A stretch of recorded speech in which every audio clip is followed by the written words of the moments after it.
ব্রাহ্মণবাড়িয়ার সরাইলে BGB, police ও প্রশাসনের যৌথ টাস্কফোর্স অভিযানে প্রায় 2.5 কোটি টাকা মূল্যের রাজস্থানী তোতাপুরি ছাগল ও দুম্বা আটক করা হয়েছে।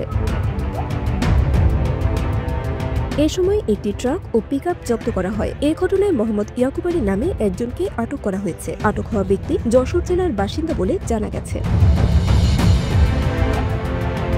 শুক্রবার সরাইল উপজেলার শাহবাজপুর এলাকায় গোপন সংবাদের ভিত্তিতে ওই অভিযান চালানো হয়। উপজেলা নির্বাহী কর্মকর্তার উপস্থিতিতে গঠিত টাস্কফোর্স দলে ছিলেন 25 বিজিবি এবং পুলিশ সদস্যরা। অভিযানে আটক করা হয় 32টি তোতাপুরি ছাগল, 10টি দুম্বা, একটি মাঝারি ট্রাক এবং একটি পিকআপ। এ বিষয়ে সরাইল ব্যাটালিয়ন 25 বিজিবি জানিয়েছে, সীমান্ত দিয়ে অবৈধভাবে ছাগল, দুম্বা বা যে কোনো চোরাচালানি পণ্য বাংলাদেশে প্রবেশ রোধে তাদের অভিযান অব্যাহত থাকবে।